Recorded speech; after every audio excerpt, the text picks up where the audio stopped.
I actually know the guy that made him. That's kind of cool, isn't it? I know the guy that made this king, this like little king. I mean, not little as in short, although King Abdullah is short as well. He's a king. That's pretty cool. You said it. You said short pastor up here, so I'm just playing off that. Just because I'm 6'2" and good looking. I mean, I'm not, just not saying anything about that. But no, seriously, I mean, think about that. I mean, we know the guy, we know the person, we know the one that created whoever we're talking to. Why would you be intimidated? Have you ever been to someplace before when you knew the main guy of that place? Like imagine we go, I think tonight the Nuggets are playing the Clippers, LA Clippers in Denver. So what if I went there and I knew Carmelo Anthony? Like he was like actually a really good friend. Like I didn't just know of him, but I actually know we're buddies. And I have a cell phone, we hang out together on the weekends. And I'm walking down, I have a special ticket that says courtside ticket. I don't know how that works because I don't have one of those, but it just says, courtside ticket, and it's signed by Carmelo. And I go down, and the bouncer kind of guy goes, "Excuse me, sir, where do you think you're going?" "Well, I'm right down there on the floor because, Carmelo Anthony." "Yeah, whatever. I don't think so, sir." And then right then, Carmelo Anthony sees me, and he goes, "Hey, Medearis, what are you doing? Get on down here. What are you doing?" I go, "That's right. I told you. I know him." And then, doesn't that instill so much confidence in you when you know the person that's in control of an event? You go to the event and you're actual buddies with that guy. Who are we friends with? I mean, why would we ever feel secure? So here's 3 thoughts for tonight. Just 3 little thoughts, 3 principles about this. First of all, and these are, like I said, I'm really doing kind of a full teaching on this tomorrow afternoon, but these are the cliff notes of about 5 or 6 things I want to share with you tomorrow. These are the cliff notes of 3 of those. First of all, when we're sharing our faith, when we're talking about this person we know, Jesus, with the leader of the Hezbollah or your neighbor, whichever one you're hanging out with, first of all, don't be a know-it-all. Nobody likes a know-it-all. I know these are kind of big theological terms here. Don't be a know-it-all. Isn't that annoying? Even if the person that you're talking to really does know more, if you talk to somebody about nuclear science, or if I talk to somebody about nuclear science, I want them just to be real humble and say real short words. I don't want him to impress me with how much he knows about nuclear science if he actually wants me to know something. Now, if he just wants me to for me to be impressed, then he should use big words and talk really fast and whatever. But if I want to understand it, he should use small words and talk very slow to me and very simple and say things like, did you get that? I'm not sure if... Nobody likes to know-it-all. And I think a lot of times we come across with an arrogance. So there's a difference between a confidence that we know the man, we know Jesus, that's a confidence, and an arrogance that comes across kind of a cocky, attitude that drives people away. And you can usually feel it. If you have any kind of good sensors, relational sensors, you can start to feel it when the person starts to recoil a little bit and folds their arm and, backs up. Just be cool. We've started a little neighborhood group in South Denver where we live, and we actually went around we live in a cul-de-sac, and so it's kind of funny. We moved from downtown inner city Beirut, Lebanon, to a suburb called Highlands Ranch, Colorado, and we live in a cul-de-sac and have a golden retriever dog. It's kind of a switch there, but and so we're moving to our neighborhood, and people told us, oh, Highlands Ranch, we heard this all the time. Oh, you moved to Beirut, it must be difficult. Then we started talking to Muslims about Jesus, and Muslims come to Jesus just at a drop of a hat. Muslims are by far the easiest people in the world to lead to Jesus, but nobody ever knows that, and we've been lied to by somebody. I don't know who's spreading this lie that Muslims are difficult, but we've all believed it, and then they say, wow, Beirut, oh man, whew, that must be difficult. And then we go, well, no. And then after 12 years in Beirut, we moved back to white, kind of upper middle class Highlands Ranch, and everybody said, oh, first thing, everybody, all our vineyard friends said, oh, well, we tried to plant a vineyard there, and those people they're tough.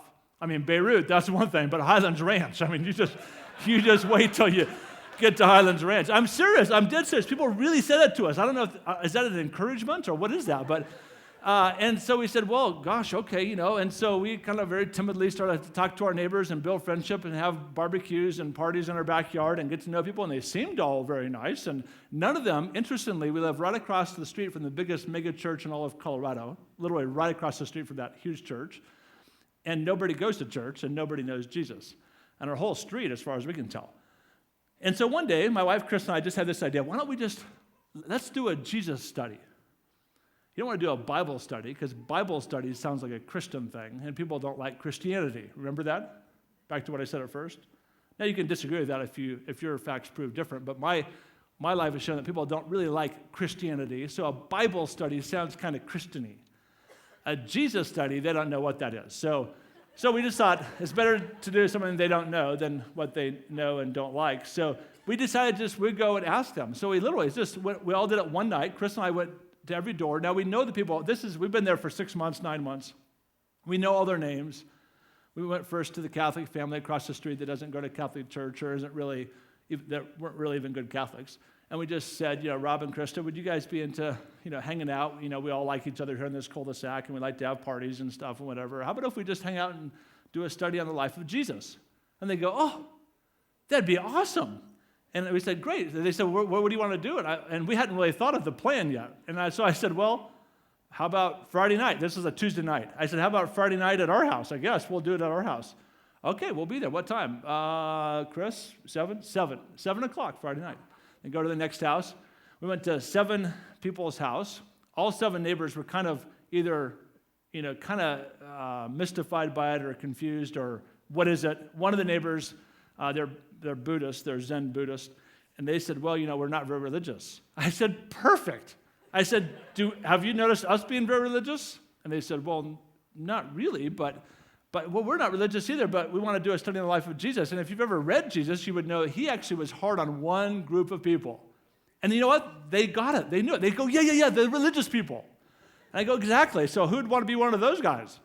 And so they said, well, so is it a Christian study about Jesus? And I said, no, Jesus wasn't even a Christian. Now by this point, kind of like you, they were really confused. They were like, what do you mean he wasn't a Christian? Have you ever thought about that? Jesus wasn't even a Christian. But now, are you thinking? Are you with me? What religion was Jesus? He wasn't a Christian. I think in a sense, Jesus was above religion, but if he was religious, the context he was in for sure was Jewish, not Christian. Did Jesus come? Did he say, I have come to start a new religion? No. So Jesus didn't start a new religion, didn't start the religion that we belong to. He wasn't Christian. So far, we're doing really well, aren't we? It's just that people think that we're selling something that we're actually not selling. So I said to my Buddhist friends, no, I think you can come. We're just going to talk about Jesus. He's great. I think, well, oh, yeah, we like Jesus. We just don't like those Christians. Well, yeah, I understand. So let's talk about Jesus. And so they said, okay, we went to every single house. They all said yes. Now, you know how these things go, right? They all say yes, but they don't come. So it's Friday night, 7 o'clock. Everybody came. Seven couples. Both couples, not just, they didn't like to send the wife or something, both the guy and so there are 7 of them and us, and so there are 16 of us. 7 of them makes 14, and Chris and I, 16, in our house. And so we're just kind of hanging out, having something to drink, having some cheese, and just kind of having snacks or whatever. And then I said, well, should we sit down and just have a little talk? And they go, yeah, sure. So we did. We went over our living room, which doesn't really hold 16, but we kind of smashed in there a little bit. And I said, so what do you guys want to do? And the Buddhist guy, Tim, he goes, well, what do you mean, what do we want to do? I said, well, what are you guys thinking about this? And he goes, well, I don't know. We're not thinking anything. You're the one that called the meeting. And I said, yeah, but, are you thinking that we should study Jesus, or in what book should we use? And, we got to think about what the plan is here. And they were all just kind of like, well, what do you mean? And I said, well, I don't know. You could do, there's lots. I don't know if you noticed, I think there are like more books written about Jesus than anybody else. There's lots of books we could choose. And one of the Catholic couple goes, well, shouldn't we use the Bible? And I go, well, that's a good idea. And then one of the guys goes, well, and when are you going to start? I said, I don't know. I guess we could start now. And then I said, but who would lead it?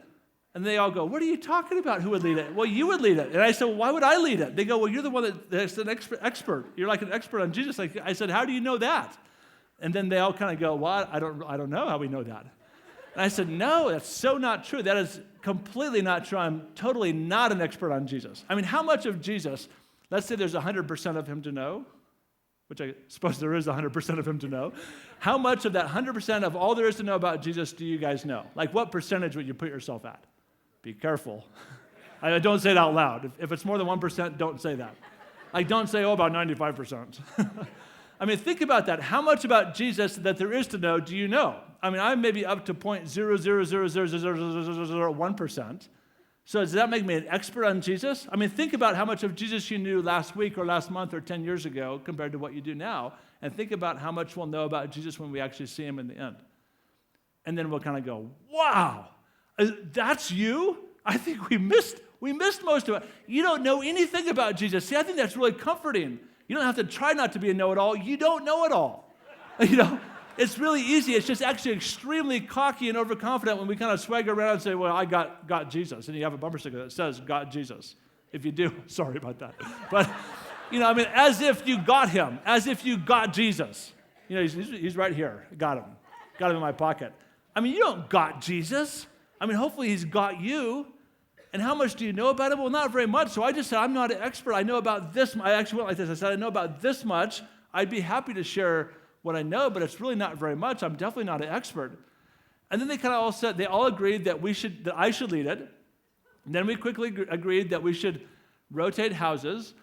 And then I said, well, you want to do it every month or half time? They all go, well, let's just do it every Friday night. I said, well, how do you even know if you like it or not? And they said, well, I'm sure we'll like it. And I said, well, okay, but I'm not sure you will, but let's do it just tonight. Let's just do it tonight and let's see how it goes. And then one of the ladies, the lady right to her and her husband live right next door to us on the right, she goes, hey, I know what we should do, because I haven't laid out a plan here at all, as you can tell. And she goes, I know what we should do. We should each tell a story that we know about Jesus and then discuss it. And I'm thinking, that's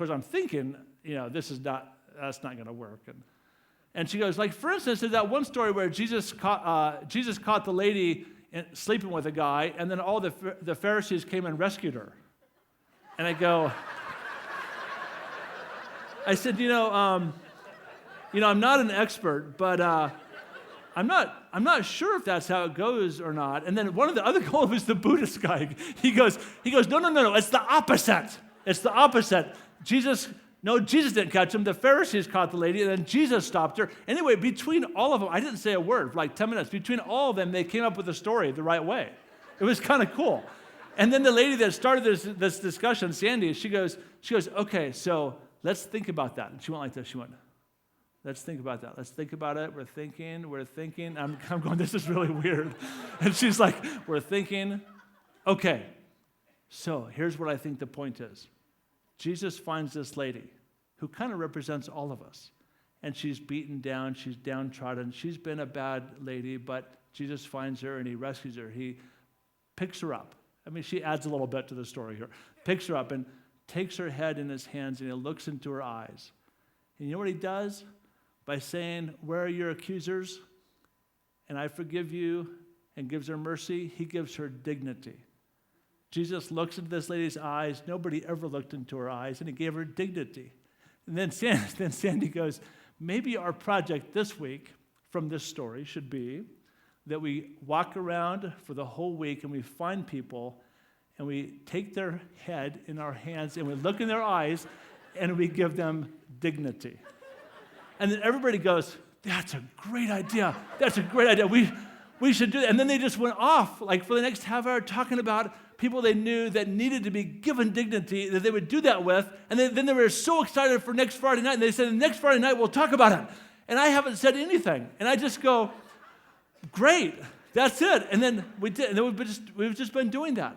And little by little, these people are coming to Jesus. It's not rocket science, but if you're a know-it-all, it doesn't work. And the reason why it doesn't work is not because I don't know more than they do about Jesus, because I do know 0.0001% probably more than they do. I do know a little bit more about him than they do. It's just that people don't respond to that. Number 2, just real quickly. I've already kind of said it. Just start by focusing on Jesus, not theology. Definitely not Christianity, the religion. I mean, try to defend Christianity. Have you ever tried to defend 2,000 years of Christendom? Now, in the Middle East, that doesn't go very well. Because there's these little things that happen called the Crusades that are kind of annoying, where Christians carrying a cross march through the Holy Land, killing people right and left in the name of Jesus, praise the Lord. And then we come along and go, hi, I'm a Christian missionary. Hi, my name is Carl, Christian missionary Carl. And then I have a little cross here. And then they don't respond very well, and I'm kind of confused by that. Well, it's because their memories are very long. Americans' memories are very short. It's kind of a nice thing, isn't it? That our memories are so short. We just kind of forget. I mean, isn't it? I think it's a cool thing. Sorry to get political for just a second. I think it's a cool thing about America that 8 years after we were bombed by Osama, we elect Obama. I think that's seriously. I actually think that's kind of cool. That's actually not really a political comment. I mean, either way, I don't know which way you could interpret that. I actually think that's cool. I think that's amazing that Americans are maybe short-sighted and short-memoried a little bit, but Arabs aren't. And the year 1000 and Richard the Lionheart could have just been the day before yesterday. So it's amazing how that works. So Jesus, and I always start with the person of Jesus. I mean, Jesus, I always tell people, hey, if you're a Mormon, we had some Mormons visit our house the other day, and I go, man, I want one of those badges. And they go, what? And they look at the badge. And I said, well, it's got the guy that I follow right there on the badge. I mean, this is so exciting. And they were talking to me about Joseph Smith, and I said, yeah, I think Joseph sounds like a great guy. I don't know him personally, but the guy on your badge, that's awesome. I mean, it says right there, Jesus Christ, the Church of Jesus Christ, right? I mean, it says that. And so I said, we should just talk about him. And I actually asked one of the elders, I said, could I get a badge like that said, Carl? And it doesn't have to say Elder Carl or anything, just Carl, and then Jesus Christ. I prefer just that part. And then, I was making fun a little bit, but laughing. As long as you make fun of yourself after you make fun of them, like I'm really doing that with you. As long as I say enough funny things, and you don't mind me kind of kicking you a little bit and poking you. I mean, everybody, Muslims and Mormons and Jehovah's Witnesses and atheists and secularists, and everybody I've found so far likes Jesus. I was with some members of parliament in Lebanon, actually, and we had just started this little group in the parliament, and the Hezbollah leader of the parliament walked in, and there were 6 members of parliament and me, and he goes, hey, what are you guys doing? Just real natural. And they go, well, we're, they all pointed to me, that guy is like doing a Jesus study thing. And he looked at me and he goes, really? And they looked at everybody else, and they were all Muslims. He goes, well, that's strange. Okay, anyway, and then he walked out, and as he walked out the door, he goes, when you're done, come down to my office. And, do you ever get called into the office, the principal's office, like in 6th grade? Or is that just me? I spent a lot of 6th grade, actually, in the principal's office. So I kind of felt like that. I was getting called into the principal's office. And so I walked down there to the Hezbollah, the head of the Hezbollah for the parliament of Lebanon, and walked in. He said, so what are you guys doing?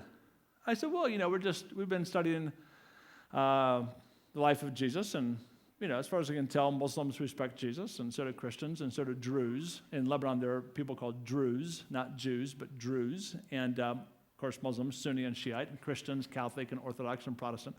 So we all kind of like Jesus. We all agreed on him, so we're just studying Jesus. And we think he has some things to say to the people of Lebanon and to the leadership of Lebanon and whatever, and by the way, you believe God has all authority in the world anyway, right? And he, as a Muslim, says yes. The good thing about Muslims is they believe a lot of the foundational stuff better than we do. Like, does God have all authority? You ask that to a Muslim, there's no question. They don't ever go, well, there is that free will thing, and, it's just the answer is yes. God has all authority. And do you believe that God sometimes delegates authority to men to rule his affairs? And he kind of goes,